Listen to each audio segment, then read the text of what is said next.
Hello everyone, welcome to Uttam's academy turning point Kadapa. మరి RRB ఎన్టీపీసీలో భాగంగా ఇక గ్రాడ్యుయేట్ లెవెల్ పోస్ట్ సంబంధించి ఎన్ని మార్కులు వస్తే స్టేజ్ 1 క్లియర్ అవుతుంది, ఎన్ని మార్కులు వస్తే స్టేజ్ 2 క్లియర్ అవుతుంది అని చాలామంది చాలా రకాలుగా డౌట్స్ అడుగుతున్నారు. మరి ఇక వీడియోలో మనం ఎంత మార్కులు వస్తే మనం ఇక టైర్ 1 క్లియర్ చేసుకోవచ్చో ఒకసారి చూద్దాం. ఎందుకంటే మనకు టైర్ 2 వెళ్ళాలంటే మనకు ఒక పోస్టుకు 15 మందిని మాత్రమే కాల్ఫర్ చేస్తారు. ఒక పోస్టుకు ఎంతమంది? 15 మందినే. లక్షల అభ్యర్థులు పోటీ పడతారు. కానీ మనకు 10,000 జాబ్స్ అనుకోండి, 10,000 ఇంటూ 15,000 అంటే మనకు 1,50,000 మంది మాత్రం పెరగడం జరుగుతుంది. పోస్టులు పెరిగితే ఈ యొక్క సంఖ్య కూడా మరి పెరుగుతుంది. మరి ఎంత స్కోర్ వస్తే ఈ యొక్క ఎగ్జామినేషన్లో ఎంత స్కోర్ క్లియర్ చేసుకుంటే నాకు క్లియర్ చేసుకుంటాను, స్టేజ్ 2లో నాకు జాబ్ కావాలంటే ఎన్ని మార్కులు రావాలి, ఏ సెక్షన్ ముందుగా మన ఎగ్జామ్ రాయాలి, ఎందుకు చేయాలి అనేది కూడా ఇక్కడ మనం డీటెయిల్డ్గా ఇక్కడ చూడబోతున్నాం. ఎందుకంటే ఇది మనకు చాలా ఇంపార్టెంట్. చాలామంది చాలా రకరకాల యూట్యూబర్లలో సార్ మాకు కొంచెం అర్థం కావడం లేదు, గందరగోళంగా ఉంది, మీరు కొంచెం క్లారిటీ ఇస్తే బాగుంటుంది అని అడగడంతో నేను మీ ముందుకు నా లెవెల్లో నేను మీకు క్లియర్గా చెప్తాను. రండి చూద్దాం. ఓకే, మరి మనకు ఆర్ఆర్బీ ఎన్టీపీసీలో స్టేజ్ 1లో వచ్చేసి మనకు 100 క్వశ్చన్స్ ఉంటాయి, 100 మార్కులు ఉంటుంది. స్టేజ్ 2లో కూడా మనకు 120 క్వశ్చన్స్ ఉంటాయి. టైం కూడా 90 నిమిషాలే. స్టేజ్ 1 అయినా స్టేజ్ 2 అయినా మనకి ఇచ్చే టైం ఎంత అంటే కేవలం 90 నిమిషాలే. అంటే క్వశ్చన్స్ మాత్రం ఎక్కువ ఉంటాయి స్టేజ్ 2లో, కానీ టైం తక్కువ. మరి ఇప్పుడు చాలామంది సార్ 70 కావాలంటున్నారు, 80 కావాలంటున్నారు, మరి అంత మార్క్ వస్తుందా, 80 వస్తే కానీ మీకు టైర్ 1 క్లియర్ కాదు అంటున్నారు. సో అన్నీ పక్కన పెట్టేసేయండి. కట్ ఆఫ్ మార్క్ అనేది it is varies shift to shift వేరే అవుతూ ఉంటుంది. అండ్ క్వశ్చన్ పేపర్ యొక్క డిఫికల్ట్ లెవెల్ బట్టి కూడా మనకు వేరే అవుతూ ఉంటుంది. కాబట్టి అవన్నీ పక్కన పెట్టేసాను ఫస్ట్. ఎందుకంటే ఈ యొక్క నార్మలైజేషన్ విధానంలో ఎంత మార్క్ వస్తుంది, ఎంత మార్క్ తగ్గుతుంది అని మనం డిసైడ్ చేయలేం. అది టోటల్గా కంప్యూటరే చూసుకుంటుంది, అది మన చేతుల్లో ఉండదు. అంటే నీకు వచ్చిన షిఫ్ట్ని బట్టి, నీకు వచ్చిన పేపర్ యొక్క లెవెల్ యొక్క డిఫికల్టీ లెవెల్ని బట్టి ఈ యొక్క నార్మలైజేషన్లో మీ యొక్క మార్క్ అనేది పెరగడము తగ్గడం జరుగుతూ ఉంటుంది. కాబట్టి దాన్ని మీరు పక్కన పెట్టేసేయండి. మరి రా మార్కును మాత్రం మీరు దృష్టిలో పెట్టుకోండి. సో రా మార్కుని ఎంత చేసుకుంటే నేను క్లియర్ చేసుకుంటా. రా మార్క్ అంటే ఏంది అంటే, రా మార్క్ అంటే ఏం లేదు మిత్రమా, ఒరిజినల్గా మనకి ఎంత స్కోర్ వచ్చిందో చెప్పేది రా మార్క్. సపోజ్ ఇప్పుడు మనం 100 క్వశ్చన్స్ ఉన్నాయి, 100 క్వశ్చన్స్కి 100 క్వశ్చన్స్ ఎవరు అటెంప్ట్ చేయలేరు. ఎందుకంటే ఈ జీకేలో కూడా చాలా వెళ్ళిపోతూ ఉంటుంది. కాబట్టి ఇక్కడ మనం ఫుల్ స్కోర్ చేసుకోలేం. కాబట్టి మనకి చేయాల్సిన పని ఏమంటే, ఇక రా మార్క్ అనేది పేపర్ ఈజీగా ఉందనుకోండి పెరుగుతుంది, పేపర్ హార్డ్గా ఉందంటే రా మార్క్ తగ్గుతుంది. మరి మొత్తం మీద అయితే మాత్రం ఇక నార్మలైజేషన్ యొక్క ఫార్ములా ఉపయోగించుకొని చేసినప్పుడు మనకు ఖచ్చితంగా ప్రతి ఒక్కరికి కూడా న్యాయం జరుగుతుంది. కానీ దాన్ని పక్కన పెట్టేసేయండి. మరి చాలామంది ఇప్పుడు నేను చూస్తున్నాను మనకు టర్నింగ్ పాయింట్లో కూడా ఎగ్జామ్స్ రాస్తున్నారు కదా. సో ఎగ్జామ్స్ రాసినప్పుడు కొందరు మార్కులు అయితే మాత్రం కొందరైతే 40, 50, 60 వస్తున్నాయి 100కు. కొందరు మార్క్ అయితే 20 అండ్ బిలో కూడా కొందరికి వస్తూ ఉంది. ఇది నా ఇన్స్టిట్యూట్ నేను తక్కువ చెప్పడం లేదు, డిజిటల్గానే. సో కొందరు రాసినప్పుడు ఎగ్జామ్లో 20 మార్కులు తగ్గుతూ ఉంది. సో ఈ విధంగా నేను చెప్పడం కాదు, చాలామంది ఇదే పద్ధతి ఫాలో అవుతూ ఉంటారు. సో మీరు ఎగ్జామ్ రాస్తేనే మీకు తెలుస్తుంది. చాలామంది ఎగ్జామ్ రాయరు, కానీ టర్నింగ్ పాయింట్లో నేను ఎగ్జామ్ రాపిస్తాను ప్రతి ఒక్కరితో కూడా. ఎందుకంటే అప్పుడే వాళ్ళ యొక్క సత్తా తెలుస్తుంది. లాంటి ముందరికి నేను గొప్ప కింగ్ను, హీరోను, నా సత్తా ఇంత అనుకుంటూ ఉంటాడు. ఎగ్జామ్ రాస్తే అతని యొక్క సత్తా ఏందో బయటపడుతుంది. కాబట్టి మీరు కూడా ఏం చేయండి, ప్రతిరోజు ఒక ఎగ్జామ్ రాయండి. సరే ఎగ్జామ్స్ ఎక్కడ దొరుకుతాయి? సో మార్కెట్ బుక్స్ అడిగి చూడండి. లేకపోయినా మనకు ఉత్తమ్స్ అకాడమీ ఆన్లైన్ యాప్ నందు మీకు 120 పైగా ఎగ్జామ్స్ మీకు పెట్టడం జరుగుతుంది. ఇక 120 ఎగ్జామ్స్లో మరి ప్రతి ఎగ్జామ్ రాయండి, mark to mark, exam to exam improvement ఉండాలో చూడండి. సో దాన్ని బేస్ చేసుకుని ఉంటే మాత్రం మీరు ఇంప్రూవ్ చేసుకుంటారు. మీరు ఎగ్జామ్స్ రాయకపోతే మాత్రం చాలా తీవ్రంగా నష్టపోతారు. ఇది మాత్రం చెప్పాలి. ఎందుకంటే ఇప్పుడు టర్నింగ్ పాయింట్లో ఇప్పుడు 5 ఎగ్జామ్స్ పెట్టడం జరిగింది, రోజు ఎగ్జామ్ జరుగుతూ ఉంది. సో కొందరు స్టెప్ బై స్టెప్ పెంచుకుంటూ పోతున్నారు. అడుగుతున్నారు వాళ్ళు, సార్ నిజంగానే మేము ఫస్ట్ ఎగ్జామ్ రాయద్దు అనుకున్నాను, మీరు అరచడం వల్ల, మీరు మాకు మోటివేట్ చేయడం వల్ల మేము ఎగ్జామ్ రాయడం జరుగుతూ ఉంది, అందువల్ల మాకు మార్క్ కొంచెం స్కోర్ ఇంప్రూవ్ అవుతుంది, మేము కంటిన్యూ అవుతాం. ఇప్పుడు వాళ్ళే ఎగ్జామ్ సార్ పెట్టండి సార్ అంటున్నారు అనమాట. అందుకనే ఎగ్జామ్స్ కూడా మనం ఏం చేస్తున్నాం, టర్నింగ్ పాయింట్లో మార్నింగ్ 6కి ఎగ్జామ్ స్టార్ట్ చేస్తున్నాం అనమాట. అర్లీ మార్నింగ్ 6కి ఎగ్జామ్, ఎన్టీపీసీ ఎగ్జామ్. సో కాబట్టి చాలామంది ఈ యొక్క ఒక సింపుల్ టెక్నిక్ ఉంది మిత్రమా. ఏ సెక్షన్ ముందు అప్లై చేసుకుంటే నేను రాసుకుంటే నీకు ఎగ్జామ్ పెరుగుతుంది. మళ్ళీ ఇక్కడ ఇంకోటి వస్తుంది సెక్షన్. ఇక్కడ మనకు మొత్తం 3 సెక్షన్స్ ఉన్నాయి కదా. ఒకటి జనరల్ అవేర్నెస్ లేదు, జనరల్ నాలెడ్జ్ ఒక సెక్షన్ ఉంటుంది, రీజనింగ్ బట్టి ఒక సెక్షన్ ఉంటుంది, క్వాంటిటేటివ్ అప్పుడు ఒక సెక్షన్ ఉంటుంది. అయితే మనకు 40 క్వశ్చన్స్ జీకేలో వస్తాయి, 30 క్వశ్చన్స్ రీజనింగ్లో వస్తాయి, 30 క్వశ్చన్స్ క్వాంటిటీలో వస్తాయి. కానీ ఎగ్జామినేషన్లో మనకు అన్నీ కూడా ఒకే చోట రావు. బ్యాంక్స్ అనుకోండి, ఎస్సీస్ అనుకోండి ఒకే చోట వస్తాయి. సో ఫస్ట్ మ్యాథ్స్ ఇలాంటి జీకే ఇట్లా వస్తుంది. కానీ రైల్వేలో అటువంటి విధానం లేదు. అన్ని మిక్సింగ్ మింగిల్గా వస్తాయి అనమాట. అన్ని జీకే రావు. కొన్ని జీకే ఉంటుంది, కొన్ని రీజనింగ్ ఉంటుంది, మ్యాథ్స్ ఉంటుంది, మళ్ళీ జీకే అడ్డదిడ్డంగా వస్తాయి. అంటే అక్కడ మీ యొక్క మైండ్ని అతను టెస్ట్ చేస్తున్నాడు. అంటే ఇది యొక్క మైండ్ అనేది స్టెబిలిటీ ఉందా లేదా, ఆ మైండ్ అర్థం అడాప్టబిలిటీ ఉందా లేదా అనేది అతను మరి టెస్ట్ చేస్తున్నారు అనమాట. సో కాబట్టి క్వశ్చన్స్ అయితే మాత్రం వరుసగా రావు, అడ్డదిడ్డంగా వస్తాయి. కాబట్టి కానీ మీరు జాగ్రత్తగా అటెంప్ట్ చేసుకొని పోవాలి. అంటే జనరల్ అందరూ ఏం చేస్తారంటే రీజనింగ్ ఈజీ కదా అనేసి రీజనింగ్ చేసుకుంటూ పోతున్నారు. సో రీజనింగ్ చేయడం వల్ల ఏమవుతుందంటే మీకు రీజనింగ్ చేయడం వల్ల బిట్ రాంది కూడా మనం ఎక్కువ టైం స్పెండ్ చేస్తే ఆన్సర్ వస్తుంది. అందువల్ల అంత సమయాన్ని వాళ్ళు అక్కడే వేస్ట్ చేసుకుంటున్నారు. మ్యాథ్స్ కూడా ఉంది కదా, ఇది కూడా మ్యాథ్స్ కూడా టైం కిల్లింగే. ఈ దాంట్లో మనకు రీజనింగ్ టైం కిల్లింగే, క్వాంటిటీ కూడా టైం కిల్లింగే. అప్పుడు ఏం చేయాలంటే మీకు గుర్తుపెట్టుకుని 100లో మీకు 30 మార్క్స్ తక్కువ వస్తున్నాయంటే ఖచ్చితంగా మీ లోపమే. 100కు 30 తగ్గకూడదు. ఎందుకు తగ్గకూడదు అంటే ఇనిషియల్గా తగ్గచ్చు. ఇనిషియల్గా అంటే మీకు అలవాట్లేదు అనుకోండి, ఓకే. ఎందుకంటే రీజనింగ్ 30 ఉన్నాయి కదా. సో రీజనింగ్ అబిలిటీ 30లో కనీసం అంటే కనీసం మీరు ఎంత డల్లర్ అయినా, ఎంత మీకు ప్రాక్టీస్ లేకపోయినా 25 మార్క్స్ అయితే డ్యామ్ షూర్ తీసుకోవచ్చు. 25 ఈజీగా స్కోర్ చేసుకోవచ్చు. అటువంటి క్వశ్చన్స్ మనకు ఉంటాయి. సో వరస్ట్ కేసు అయినా సరే 20 రావాలండి. వరస్ట్ కేసు చెప్పేది ఈజీగా 25+ రావాలా. వరస్ట్ కేసు అయినా సరే 20 తగ్గకుండా రావాలా. అది కూడా తెచ్చుకుంటే ఎట్లా? సో అక్కడ మనకి ఎన్ని వచ్చిన రీజనింగ్లో 20 వచ్చినాయి. మ్యాథ్స్లో కూడా మీరు 30లో 10 గ్యారెంటీ తెచ్చుకోవచ్చు. ఎంత? 10. అడిగిన మిత్రం ఆడికే 30 ఇచ్చేసారు. 30. మరి జీకేలో మీరు ఎంత డల్లర్ అయినా 40 క్వశ్చన్స్లో ఒక 5 క్వశ్చన్స్ తెలిసినట్టు ఉండవండి. 5 క్వశ్చన్స్ అడిగితే పోయా ఒక 5 35 అయిపోయిందా? పోనీలేండి. న్యూటి మార్కే పోయింది అనుకో, ఒక 5 న్యూటి మార్క్ పోనీలేండి, 30 తగ్గుతాయా? మీరు ఇదొక చేయాలంటే మీరు లోపం ఉంది, ప్రాక్టీస్ లోపం ఉంది, మీరు క్వశ్చన్ అటెంప్ట్ విధానం లోపం ఉంది అని అర్థం. 30కి తగ్గద్దు అంటే మీరు ఎన్ని ఎగ్జామ్స్ రాసినా కూడా మీకు టార్గెట్ ఏమంటే 30కి తగ్గకుండా ప్రతిదీ కూడా పైన పోతూ ఉండాలి. ఆ విధంగా లేదంటే ఖచ్చితంగా మీరు లోపం ఉంది, మీరు ప్రాక్టీస్ చేసే విధానంలో లోపం ఉంది, చదువు విధానంలో లోపం ఉంది అని మీరు భావించాలా. ఓకేనా? అయితే మరి దీంట్లో ఫస్ట్ అటెంప్ట్ ఏది చేయాలంటే మనకు ఈజీగా ఉండేది ఏమంటే general awareness and general knowledge. Sir వాళ్ళు సార్ మీరు ఇప్పుడు జీకే రాదు కొట్టుకుంటా అంటే మరి ఈజీగా ఉండదంట. అబ్బాయి ఏం చెప్తారు మీరు అనుకోవచ్చు. కానీ ఎందుకు దీన్ని అటెంప్ట్ చేయమంటానంటే 40 క్వశ్చన్స్లో ఎవరు కూడా గుర్తుపెట్టుకుని ఎవరు కూడా 40కి 40 అటెంప్ట్ చేసే ప్రసక్తే లేదు. మీరు 20 చేసినారనుకోండి, మీరు జీకేలో కింగ్ అని చెప్తాను నేను. 40లో 20 చేసినా కూడా మీరు కింగే, నో డౌట్ అటల్. కింగ్ క్వీన్లే మీరు, అంతే. అది చాలా కష్టం. ఆ 20 చాలా కష్టం. Okay, civil service aspirants, groups aspirants వాళ్ళు తప్పితే మిగతా వాళ్ళు అయితే తెచ్చుకోలేరు. పోనీ ఒక 5 మార్కులు తెలుసుంటాయి కదా అంటే అక్కడ మా టైం అనేది వేస్ట్ కాదు. ఎందుకంటే కొంత రీజనింగ్ చేస్తారు లాస్ట్లో, అబ్బా జీకే బిట్లు సార్ 5 బిట్లు ఈజీగా ఉన్నాయి సార్, మేము చేయలేకపోయినాం సార్, చూసుకోలేదు సార్ అంటూ ఉంటారు. అది ఎందుకు వస్తుందంటే మనకు చేయడం లేదు కాబట్టి. సో కాబట్టి మీరు ఏం చేయాలంటే ఫస్ట్ ఆన్లైన్ పేపర్ పెడితే జీకే ఎక్కడెక్కడ టక్కటగా చేసుకుంటూ పోవాలి. అంటే ఈ యొక్క జీకే 40 క్వశ్చన్స్ కూడా మీకు 10 నిమిషాల నుంచి 15 నిమిషాలు అయిపోవాలి. అందుకని ఎక్కువ టైం తీసుకోకూడదు మీరు. సో వరస్ట్ కేసున 15 నిమిషాల్లో మీకు జీకే అయిపోవాలి. 10 నిమిషాలు జీకే అయిపోయింది అయిపోయా, ఓ నాకు భయం లేదు, ఓ అబ్బాయి జీకే అయిపోయింది అబ్బా అని ఉంటుంది. ఓకేనా? కాబట్టి మీ యొక్క టార్గెట్ జీకేకి 15 నిమిషాలు కానీ ఎక్కువ పెట్టుకోకూడదు. ఆ తర్వాత మీరు ఏం చేయాలా? రీజనింగ్ పోమాకండి. రీజనింగ్ ఎందుకు పోకూడదు? సార్ ఈజీ కదా అనుకోవచ్చు. ఈజీనే, కానీ ఎక్కడైనా సరే క్వశ్చన్ స్ట్రక్ అయింది అనుకోండి, అక్కడ మనం బయటికి రాలేం. ఎందుకంటే మనం ఆలోచిస్తాంటే కొద్దిగా మనకి ఏమవుతుందంటే క్వశ్చన్ మనకు వస్తూ ఉంటుంది.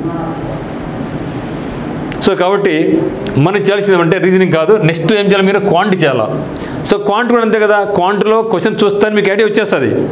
ఈ క్వశ్చన్ నాకు వస్తుందా రాదా, వస్తే సాల్వ్ చేస్తాం, రాకుండా పక్కన పెట్టేసుకుంటాం. అది కూడా పెద్ద కష్టం కాదు కదా మనకు. కానీ రీజనింగ్ సమ్వాట్ టిపికల్. మీరు ఆలోచన చేసే కొద్దీ ఇది క్వశ్చన్ వస్తుందా రాదా, అన్నీ వచ్చినట్టే questions, no doubt at all. రీజనింగ్లో ప్రతి క్వశ్చన్ వచ్చినట్టే ఉంటాయి.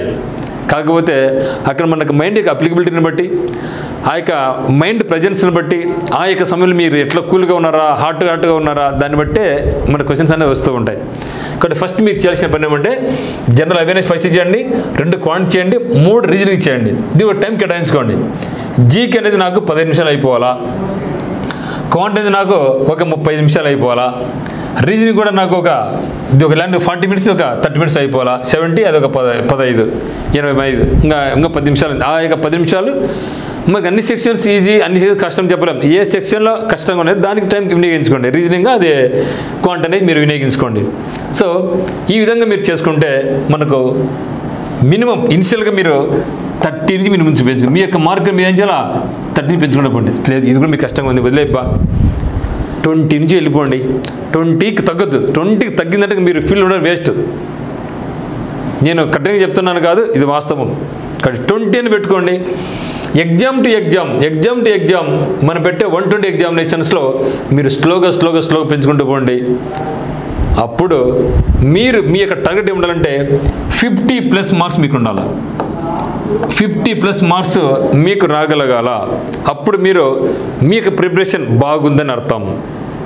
అక్కడ ఇర్రెస్పెక్టివ్ ఆఫ్ కేటగిరీ, మీరు జనరలా, ఈడబ్ల్యూఎస్ఆ, బీసీనా, ఎస్సీనా, ఎస్టీనా, ఎక్సర్విస్మెన్నా, పిజిల్ ఛాలెంజ్ అని మీకు అనవసరం. మీ యొక్క టార్గెట్ మీ ఏ కేటగిరీ అయినా సరే మీ టార్గెట్ ఏముండాలంటే రా క్వశ్చన్స్లో మీరు 50 అటెంప్ట్ చేయగలగాల. సార్ ఇంపాసిబులా, పాసిబులా? Yes, this not impossible, it is possible. ఎందుకంటే రీజనింగ్లో 30కి 30 కూడా తెచ్చుకోవచ్చు మిత్రమా. ఫాస్ట్లో పోయినా కూడా ఒక 25 తగ్గవు. 25 అయితే తగ్గే ప్రసక్తే లేదు. తర్వాత స్కోర్ ఎక్కడ చేసుకోవచ్చు? క్వాంట్లో మీరు మ్యాక్సిమం స్కోర్ చేసుకోవచ్చు. మీరు ఇక్కడ కొంచెం కేర్ తీసుకుంటే మీకు 20కి తగ్గవు. 30కి నేను మ్యాక్సిమం ఇవ్వడంలో మీకు ఇస్తున్నాను లేదు కదా. రీజనింగ్ 25 ఇవ్వడం, 30కి ఇవ్వడంలా 25, మ్యాథ్స్ 20, అడిగింత 45 ఇచ్చిన మిత్రమా. 45 రీజనింగ్ అనేది మీరు కనీసం వర్స్ట్ కేస్ అయినా సరే 10 మార్క్ తగ్గకుండా చూసుకోండి. 10 మార్క్ తగ్గకుండా చూసుకోండి. ఎన్నికి 40కి అయిపోయింది. ఇప్పుడు ఎంతడికి 55 ఇచ్చిన, ఆడికి 55 వచ్చినాయి. నెట్ మార్క్ పోయి 5 మార్క్ పోయింది అనుకోండి. నెట్ మార్క్ 5 మార్క్ పోయినా కూడా మీకు ఎంత మార్కు 50. మీరు ఈ విధంగా ప్లాన్ వేసుకొని ముందుకెళ్తే మాత్రం ఖచ్చితంగా మనకు మంచి రిజల్ట్ వస్తుంది. సార్ నువ్వేమో ఇక్కడ ఏం చెప్పినావు, ఎన్ని మార్కులు వస్తే స్టేజ్ 1 క్లియర్ అవుతుందని చెప్పినా, ఇక్కడ కథలు చెప్తున్నావు అనుకోడు. ఇప్పుడు రన్నింగ్గా సో మీ టార్గెట్ ఏముండాలంటే ఏ ఎగ్జామ్ రాసినా కూడా మీకు 50 మార్కులు తగ్గకుండా ఉండాలా. వన్స్ 50 మీకు రాసా అనుకోండి, మీరు ఎంతగా ముందు ఊరికినా కూడా మీకు మార్క్ ఇంప్రూవ్ కానీ టైం తీసుకుంటుంది. లాస్ట్ 1 మంత్ ఎగ్జామినేషన్ దగ్గర ఒక లాస్ట్ 1 మంత్ టోటల్ రివిజన్ చేసుకోండి. టోటల్ ఎగ్జామినేషన్స్ కావచ్చు, మనకు ఉన్నటువంటి కరెంట్ అఫైర్స్ కావచ్చు, ఈ రివిజన్ చేసుకున్నా కూడా మీకు ఖచ్చితంగా మరో 10 మార్కులు ఇంప్రూవ్మెంట్ ఉంటుంది. 50 + 10 60 మార్కులు మీకు వచ్చినాయనుకోండి, నేను మీకు రాపిస్తా కావాలంటే కంపల్సరీగా మీరు స్టేజ్ 1 క్లియర్ చేస్తున్నారు. ఇర్రెస్పెక్టివ్ ఆఫ్ కేటగిరీ చెప్పేది, ఇర్రెస్పెక్టివ్ కేటగిరీ. ఓసీ అభ్యర్థి 60 మార్కులు వచ్చిందనుకోండి, డ్యామ్ షూర్ కూడా నేను చెప్పేది కటాఫ్, నాన్ వెజ్ కటాఫ్ కాదు. మీ రా స్కోర్ కూడా 100కు 60 వచ్చిందనుకోండి, కండ్లు మూసుకొని మీరు స్టేజ్ 1 క్లియర్ చేసుకున్నట్లే. ఇంకా బీసీ అనుకోండి ఒక 5 మార్కులు తక్కువ, ఈడబ్ల్యూఎస్ అనుకోండి బీసీ కంటే 1-3 మార్కులు తక్కువ, ఎస్సీ అనుకోండి ఓసీ జనరల్ కంటే ఒక 10 మార్కులు, ఎస్సీ అనుకో 15 మార్కులు, అంటే 50, 45 కూడా ఇచ్చినా కూడా క్వాలిఫై అయిపోతారు ఎస్టీ కేటగిరీ అయితే. కానీ మీరేమనుకోవాలా, మీరు ఎస్సీ, ఎస్టీ, ఎక్సర్విస్మెన్, పీడబ్ల్యూబీడీ, ఇర్రెస్పెక్టివ్ ఆఫ్ ఆల్ కేటగిరీస్ మీ యొక్క టార్గెట్ ఏమి ఉండాలంటే ఫస్ట్ 50+ ఉండాలా, తర్వాత 60+ మీరు పోండి. మీరు కూడా ఇక 60+ మీరు చేసుకున్నారు అనుకోండి, మీ పేపర్ హార్డ్గా ఉన్నా ఈజీగా ఉన్నా. ఇప్పుడు మీ యొక్క టార్గెట్ ఏమంటే మీరు నెగిటివ్ మార్క్ తక్కువ పెట్టుకుంటే డెఫినెట్గా మీ యొక్క నార్మలైజేషన్ స్కోర్ 70+ పోతుంది. 70+ నేను రాపిస్తే మీకు కావాలంటే 70+ పోతుంది. తగ్గే ఇంకా పైన తగ్గేది ఏం లేదు. అర్థమైందా? కాబట్టి మీరు ఫోకస్ చేయాల్సిందేమంటే వీలైనంత వరకు తెలియని క్వశ్చన్ అటెంప్ట్ చేయమాకండి. ఇది వస్తుందేమో పెడితే 3 మార్కులు పోతాయి. దానివల్ల మనకి మార్కు పోవడమే కాకుండా ఈ యొక్క నార్మలైజేషన్లో మనకు స్కోర్ పెరిగే అవకాశాలు తగ్గుతూ ఉంటాయి. అందువల్ల వీలైనంత వరకు మీరు రా స్కోర్ను గట్టిగా పట్టుకోండి, ఓకేనా. సో అది మనకు స్టేజ్ 1లో. మరి స్టేజ్ 2 ఉంది కదా సార్, స్టేజ్ 120 క్వశ్చన్స్ కదా, మరి ఇక్కడ నాకు జాబ్ కన్నా ఏం చేయాలా? ఇప్పుడు మనకు ఇక్కడ 1:15 కాబట్టి మన స్టేజ్లోకి వెళ్ళిపోయినాం. 1:15 కాబట్టి మనకు 50-60 వచ్చినా కూడా మనం క్వాలిఫై అవుతాం, నో డౌట్ దాంట్లో. కానీ అదే ఒక 56 మార్కులు వస్తే మనకు జాబ్ అయితే వచ్చినట్టు కాదు. ఎందుకు? ఇది ఫైనల్ డిసైడింగ్ ఫ్యాక్టర్. ఇది కదా ఫైనల్, మనకు ఇది ఫైనల్ డిసైడింగ్ ఫ్యాక్టర్. కాబట్టి స్టేజ్ 2 అనేది ఇక్కడ మీరు రీజనింగ్లో మీరు కంపల్సరిగా 30కి 27 వరకు పోవాలి, ఇంకా తగ్గకూడదు. మ్యాథమెటిక్స్లో కూడా మీరు మ్యాక్సిమం మీరు ఒక 25+ ఉండాలా, తగ్గకూడదు. ఎందుకంటే ఇక్కడ ఏం చెప్పినా ఇక్కడ స్టేజ్ 1లో 20 చెప్పినా, కానీ స్టేజ్ 2 పోయే కొద్దీ మీరు కంపల్సరిగా మ్యాథ్స్లో మీకు 25 తగ్గకూడదు. రీజన్కి అయితే 27+ సార్ పాసిబులా? ఎందుకంటే స్టేజ్ 1 మీరు ఇంత స్కోర్ చేసుకున్నారంటే మళ్ళీ మన టైంగా 2 months ఉంది కదా, ఇంకా 2 months టైం ఉంది కదా, మళ్ళీ మినిమం 2 months టైం వస్తుంది కదా. ఆ 2 monthsలో మనం మ్యాథ్స్ బాగా రుబ్బి పడేసాలి. దాంతోగా జీకేని కూడా బాగా రుబ్బుకుంటే ఒక 40లో మీరు అట్లీస్ట్ ఒక 20+ పెట్టుకొని 25+ వరకు పోవచ్చు. ఎందుకంటే కరెంట్ అఫైర్స్ బాగా ఇంప్రూవ్ చేసుకుంటే మీకు ఖచ్చితంగా 5 కరెంట్ అఫైర్స్ ఉంటాయి. మీకు తెలిసిపోద్ది ఎక్కడ చదువుతున్నా ఏమనేసి. మెయిన్ జీకేలో స్టేజ్ 1 తర్వాత మీరు ఎక్కువ ఇంపార్టెన్స్ రివిజన్కి ఇవ్వండి. ఎవరైతే రివిజన్కి ఇచ్చుకుంటారో నో డౌట్ ఆల్ వరకు ఈజీగా జాబ్ పడుతుంది. ఎందుకంటే చాలామంది అభ్యర్థులు ఈ యొక్క ఎగ్జామ్ రాసినప్పుడు తెలిసిన క్వశ్చన్స్ ఒక 5 బయటకు బాధ ఈ బిట్టు మిస్ అయిపోయింది నాకు వచ్చు అనుకుంటారు. అటువంటి మిస్ కాకూడదు అనుకుంటే మీరు మిస్ కాకుండా ఎగ్జామ్స్ రాయండి, అప్పుడు ఖచ్చితంగా మనకి యొక్క సక్సెస్ రావడం జరుగుతుంది. కాబట్టి మీరు ఏం చేయాలంటే ఇప్పుడు 25, 25, 50, 20. కానీ ఇక్కడ మనకి ఏముంది, ఇక్కడ ఈ స్కోర్ దాన్ని గమనించి కాకండి, ఓకే. ఆ లెవెల్ పెట్టుకుని ఇక్కడ మీకు 35 కదా. సో 35లో మీరు ఎటువంటి పరిస్థితుల్లో కూడా మీరు ఇక్కడ మీకు మార్కు 30 తగ్గద్దు, 30 తగ్గకూడదు. సేమ్ వే ఇక్కడ మ్యాథమెటిక్స్లో మీకు ఏముంది 30 తగ్గకూడదు. మీరు ఎందుకంటే టైర్ 1లో మీరు స్కోర్ పెంచుకున్నారనుకోండి మీరు టైర్ 2 ఈజీ అయిపోతుంది, ఓకేనా. సో 30 తగ్గకుండా క్వాంటర్ రావాలి, 30 తగ్గకుండా రీజనింగ్ రావాలి. ఇక్కడ కంపల్సరీ మీరు 30 కూడా తెచ్చుకోండి ఛాన్స్ ఉంటుంది. ఇక్కడ మీరు కనీసం ఒక 30, 25 నుంచి 30 స్కోర్ చేసుకోగలిగితే డెఫినెట్గా మీకు జాబ్ వచ్చి పడుతుంది, నో డౌట్ అట్ ఆల్. ఈసారి వేకెన్సీస్ కూడా పెరుగుతుంది కాబట్టి ఇది. కాబట్టి మీరు ఎప్పుడు చూసినా కూడా కట్ ఆఫ్ మార్క్ దృష్టిలో పెట్టుకొని ఏమో 70 చెప్పినారే, 80 చెప్పినారే, ఏమో ఇంత స్కోర్ నాకు ఇవ్వకూడదు. సో మీరు ఎప్పుడు కూడా నార్మలైజేషన్ మార్క్ దృష్టి పెట్టుకోమాకండి, అక్కడ మార్క్ వద్దు. దాంట్లో మీకు కష్టం అవుతుంది. మీకు కావాల్సిన రా మార్క్ నేను చెప్పేది, రా మార్కుల్లోనే బేస్ చేసుకోండి. ఇది చేసుకుంటే మనకి జాబ్ అనేది గ్యారంటీగా వస్తుంది. సో మన టర్నింగ్ పాయింట్ కోచింగ్ అంటున్నందు ఆఫ్లైన్ కోచింగ్ స్టార్ట్ కావడం exclusively for RRB NTPC. Daily morning 6 o'clockకి మీకు ఎగ్జామ్ స్టార్ట్ అవుతుంది, 6 to 7:30 RRB NTPC ఉంటుంది. తర్వాత 12,000 బిట్లు, రోజు 100 బిట్లు, ఆన్లైన్ బిట్స్ డైలీ 100 బిట్లు మీకు ఇచ్చి డిస్కస్ చేపిస్తాం, చదివిస్తాం. క్లాసెస్ పక్క జరుగుతూ ఉంటాయి. వాటితో పాటుగా మనకు చాప్టర్ వైజ్, టాపిక్ వైజ్ మీకు మెట్లు కూడా ఇవ్వడం జరుగుతుంది, క్లాసెస్ జరుగుతూ ఉంటాయి ఒక పక్క. ఇవన్నీ చేసినప్పుడు RRBలో NTPCలో జాబ్ పడదు అనే ప్రసక్తి రాదు, ఖచ్చితంగా తీరాల్సిందే. సో కాబట్టి ఒకవేళ మీరు రాలేకుంటే ఆఫ్లైన్ కోచింగ్, ఆన్లైన్ కోచింగ్ పరంగా అయితే మాత్రం ఉత్తమ్స్ అకాడమీ యాప్ నందు RRB NTPCకి స్పెషల్ టెస్ట్ సిరీస్ ఉంది. అదేవిధంగా SSGD కూడా టెస్ట్ సిరీస్ ఉంది. ఎవరికైనా సరే GD వాళ్ళకు అర్హత ఉండి, ఏ హైట్ ఉండి, ఏజ్ ఉంటే మీరు NTPCతో పాటుగా ఇది కూడా అప్లై చేసుకోండి. ఇది సిలబస్ సేమ్ సిలబస్ ఉంది కాబట్టి. మరి ఆఫ్లైన్ కోచింగ్ కానీ ఆన్లైన్ కోచింగ్ కావాల్సిన వాళ్ళు మనకి నెంబర్ 8688080802 ఇది మీరు కాల్ చేయండి. మార్నింగ్ 6 o'clock స్టార్ట్ అయితే మన ప్రణాళిక హాస్టల్ నందు ఆఫ్లైన్ కోచింగ్ నందు డే స్కాలర్స్ కైనా హాస్టలర్స్ అయినా నైట్ 10కు మనకి కరెక్ట్ మొత్తం ముగిస్తుంది అనమాట. సో ఈ విధంగా కూర్చుంటే జాబ్ ఎందుకు రాదో చూద్దాం. మీరు కూడా ఈ విధంగా ప్లాన్ వేసుకోండి, రా మార్క్ బేస్ చేసుకోండి. ఎగ్జామ్ ఎంత డిఫికల్ట్గా ఉన్నా కూడా చేయగలను. ఎందుకు ఈ యొక్క ప్రాసెస్ అనేది దాదాపు మనకు 6 months పడుతుంది. ఇక 6 months మనకి ఎన్నో అవంతరాలు ఎదురుతూ ఉంటాయి. కొన్నిసార్లు డ్రాప్ కావాలనిపిస్తుంది, కొన్నిసార్లు ఏంద్రది అనిపిస్తుంది. అయినా కూడా ఈరోజు మీరు ఎంత ఉత్సాహంతో ఉన్నారో ఎగ్జామ్ వరకు ఇదే ఉత్సాహంతో ఉంటే మాత్రం ఖచ్చితంగా సక్సెస్ అని మనకు వస్తుంది. సో ఇది మిత్రమా, ఏమైనా డౌట్స్ ఉంటే కమెంట్లో తెలియపరచండి. Thank you for watching.